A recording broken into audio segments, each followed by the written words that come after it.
Bonjour à tous et merci de regarder cette vidéo. Aujourd'hui on va parler du hand spinner.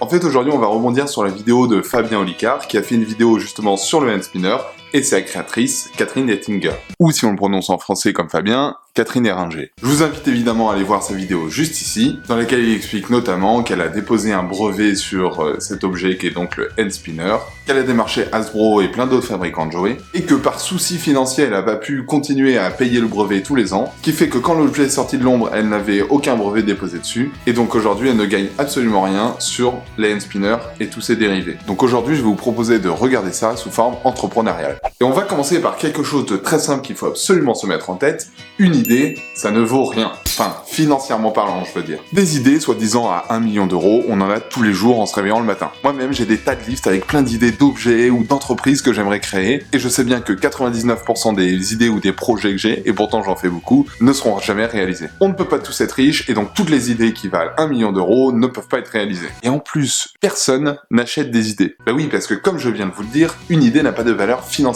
Ce qui compte, c'est la mise en œuvre, l'exécution de cette idée en projet, et pas simplement en produit. Alors évidemment, il y a des bonnes ou des mauvaises idées, mais concrètement derrière, si ce n'est pas transformé en projet, ça ne vaut rien. Mais pourquoi, me diriez-vous? Eh bien tout simplement parce qu'une idée peut être traitée de 10 000 façons différentes. Et donc une même idée peut amener à plein de projets extrêmement différents, qui ne se valent absolument pas les uns les autres.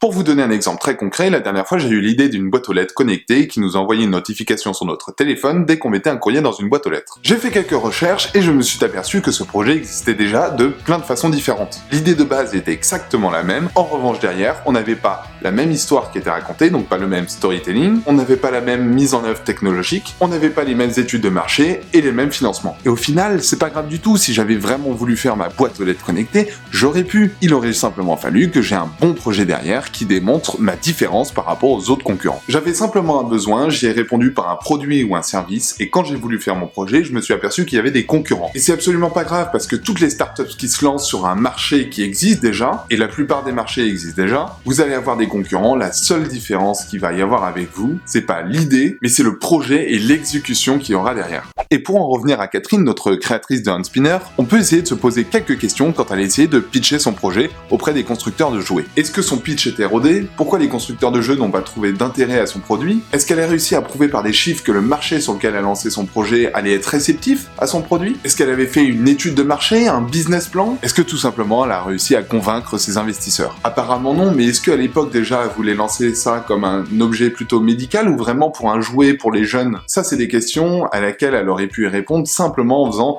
une étude de marché, en faisant des questionnaires, en faisant des sondages, des choses comme ça. Salut, t'as 2 minutes? Et c'est toute la différence entre avoir une idée, un produit, etc. ou un projet. Si aujourd'hui Catherine avait vraiment l'envie de se lancer dans un projet d'entreprise et qu'elle avait envie d'apprendre de ses erreurs, il faudrait qu'elle se pose une seule question, avec cet objet, qu'est-ce qui me différencie de mes concurrents? Parce que oui, aujourd'hui le hand spinner n'est plus breveté, elle s'est fait voler son idée, mais elle peut encore lancer son entreprise et faire la différence par rapport à ce qui la différencie de ses concurrents. Et à mon avis, l'une des grosses différences qu'elle a par rapport à ses concurrents, c'est son storytelling, c'est-à-dire l'histoire qu'elle raconte autour de son produit, car oui, c'est elle la créatrice du hand spinner. Mais dis-moi pas que c'est pas vrai! Ensuite, quand elle aura créé son entreprise, qu'elle l'aura pitché, qu'elle aura fait un business plan, qu'elle aura fait des études de marché, etc., elle va travailler sur sa communication, son storytelling et les outils de communication. Et on peut voir par exemple que pour le cas du hand spinner, ce qui a extrêmement bien marché, c'est l'influence, par les réseaux sociaux, etc., etc.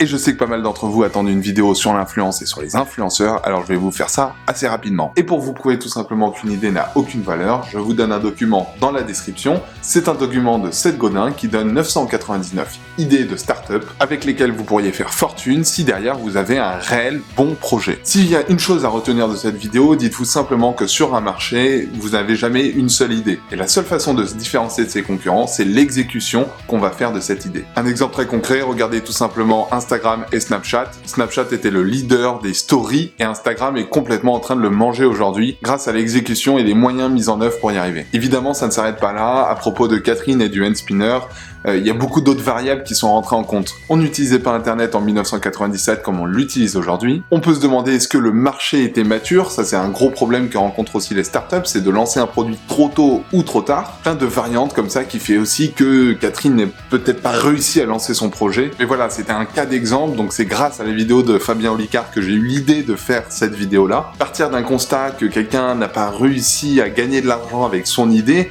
et essayer de comprendre pourquoi et comment elle aurait pu faire ou comment elle peut faire encore aujourd'hui pour se rémunérer grâce à l'idée qu'elle a eue à la base. Tout ça en créant un projet concret de start-up ou d'entreprise. Bref, elle a quand même su réagir avec du crowdfunding pour créer son entreprise, donc je vous mets le lien dans la description et je vous invite fortement à soit lui acheter un Handspinner, les premiers Handspinner, soit tout simplement lui faire un don pour l'aider à se lancer. N'oubliez pas qu'une entreprise, ça demande énormément de temps dans l'exécution d'un projet, c'est pas simplement avoir une idée en se réveillant le matin. Je vous remercie beaucoup d'avoir regardé cette vidéo et je vous dis à très bientôt. Ciao!